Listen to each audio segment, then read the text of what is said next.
Good morning everyone. So today's topic is heart sounds. Do you remember during working of the heart, when heart pumps the blood to different body organs, then it undergoes contraction and relaxation, and during the rhythmic contraction and relaxation it produces two kinds of sounds. Those two types of sounds are love and dub. This is the love, the first sound which is produced during contraction of auricular systole, and the dub is the second sound which is produced during the contraction of ventricle. So it is produced during ventricular systole, and love sound is produced during auricular systole. This is the first sound and this is the second sound. The love sound lasts for longer duration, but its volume is slow. It is low pitched, not much louder. And the dub sound, which lasts for shorter duration, it is much louder and its pitch is high as well. The most important thing to remember is what is there inside the heart that produces these two kinds of sounds are, the thing is, the love sound is produced during the closure of tri and bicuspid valves, and dub sound, this is produced by the closure of semilunar valves found inside the arteries, vessels. So this is all about heart sound. Sometimes when there is some disorder in the tri and bicuspid valves, when tri and bicuspid valves lose their elasticity, then the heart doesn't produce dub sound. Instead of dub, it produces a long lubsh sound. So this lubsh sound indicates there is some disorder in the heart, that is actually known as heart murmuring. Heart murmur. That is known as heart murmur.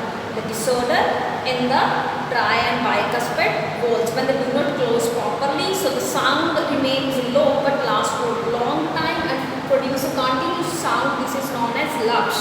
That condition is known as heart murmur. This was all about the heart sounds. Next is ECG. ECG stands for electrocardiogram. This is actually one word to make you understand. I have written separately. This is one word only, electrocardiogram. What is this electrocardiogram? It is the graphical representation of the working of the heart. How does heart work? When does it undergo contraction? When does it undergo relaxation? When this contraction and relaxation of the heart is indicated in the graph, in the form of graph, then this is known as ECG, electrocardiogram. Repeating, electrocardiogram is the graphical representation of the working of the heart, or you can call electrocardiogram is the graphical representation of the electrical current produced by the muscles in the heart. And when electrical current is produced by the muscles in the heart, then only heart starts doing its function. So this is ECG, the record of the working of the heart. It is recorded by a special instrument that is known as electrocardiograph. The instrument which is used to measure or used to draw ECG, that is known as electrocardiograph.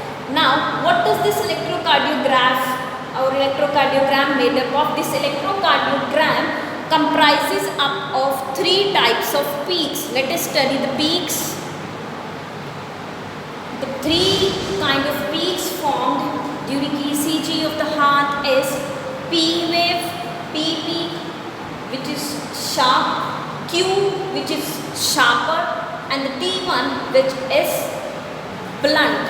So these three peaks, P, Q, R, P, Q, R, S1 and T. These three peaks represent the working of the heart. Now let us do in detail what does this P peak indicate. This P peak indicates the arterial depolarization. What does arterial depolarization mean?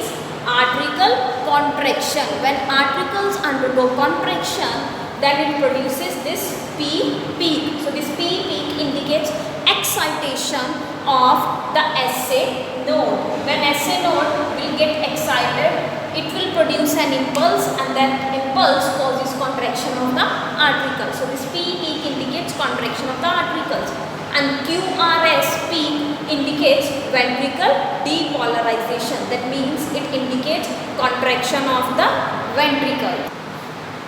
Contraction of the ventricles. And T, which is blunt, this indicates ventricle repolarization. Repolarization means ventricles relaxation. First, artericles undergo contraction, then it gives P peak. When ventricles undergo contraction followed by artericle, what is the cardiac cycle? First, the artericle will undergo contraction, then ventricle. So P, QRS indicates ventricular contraction, and which is followed by ventricle relaxation. So this T peak indicates ventricle repolarization, means ventricular relaxation.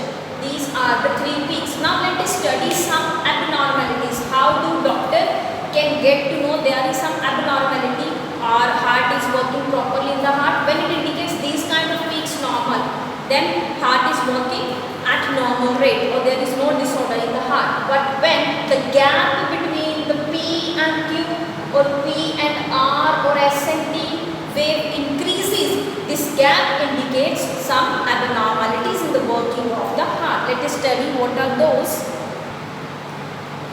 This gap, the area from this P to this is PR interval. And actually this PR interval, it lasts for 0.02 seconds.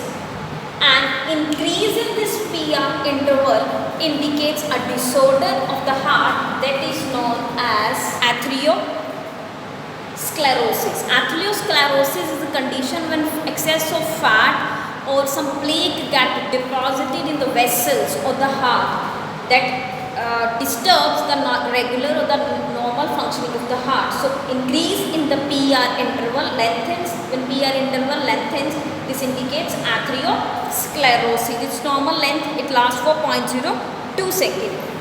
Next is QRS interval. Next is QRS, which normally this full lasts for 0.04 seconds. It lasts for 0.04 seconds.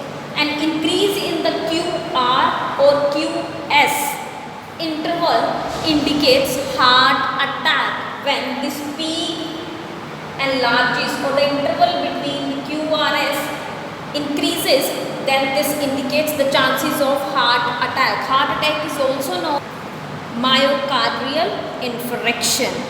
Next is ST interval. This is ST interval. This ST intervals, increase in this ST interval or T wave when it becomes flat, more flat, then this indicates the same condition which is represented by increase in the length of PR interval, that is atherosclerosis. So increase in ST indicates atherosclerosis, increase in PR interval atherosclerosis, but this increase in QRS interval indicates heart attack, that is myocardial infarction. So this was all about ECG. Next topic is blood vessels. The vessels which make the circulation of blood easy and possible in our body. So there are three kinds of blood vessels found in human body: arteries, capillaries and veins. Now we'll study about the difference between these three vessels. The biggest difference is arteries, they always carry pure blood.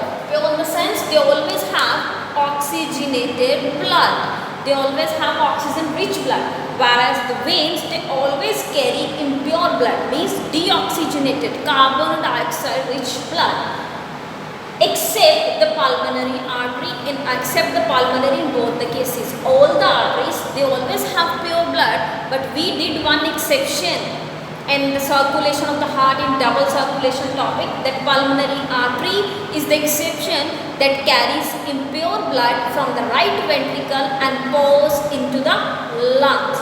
So this is the only exception, pulmonary artery. Rest all the arteries, they always have pure blood. Same is with veins. All the veins, they have pure blood except they have impure blood except pulmonary vein. This same also we studied in double circulation. One pair of pulmonary vein arise from both the lungs and they pour pure blood into the left artericle. So that was the exception of veins. All the veins they have pure blood, impure blood, sorry, except pulmonary vein. Another difference is arteries, they are narrow. They have narrow lumen, means they are quite narrow from inside.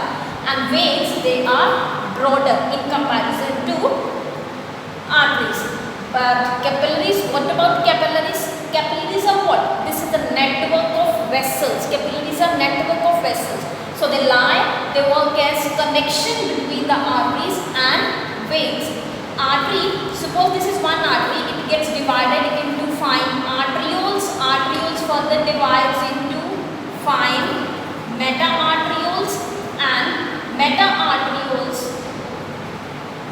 further divide into capillaries. This topic we have studied earlier. So these are metacapillaries, and metacapillaries form meta-arterioles. Meta-arterioles form capillaries. Then capillaries unite to form venules. When meta-venules unite to form venules, and venules unite to form common vein. So this way capillaries, they exist as a interconnection between the arteries and the veins. Let us study how our capillaries form. This is one artery. One artery divides into two smaller arterioles, and each smaller arteriole divides into two meta-arterioles. So lumen of the meta-arterioles is narrower compared to arterioles, and each meta-arteriole gives rise to two capillaries. So this is a network of capillaries here.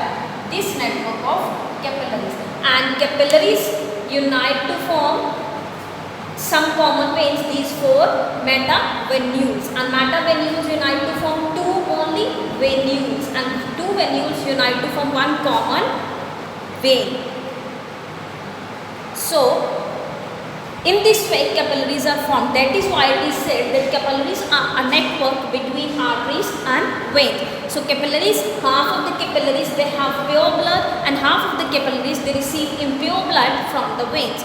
This also we have studied earlier, how do they act as interconnection between the tissue cells and the blood.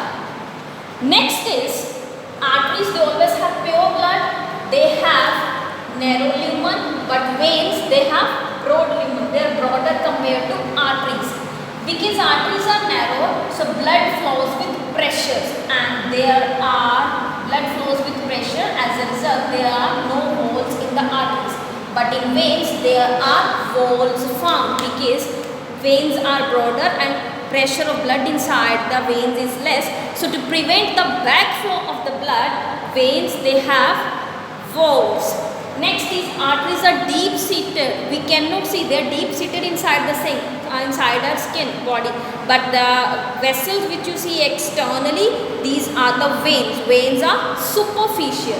So this was all about blood vessels.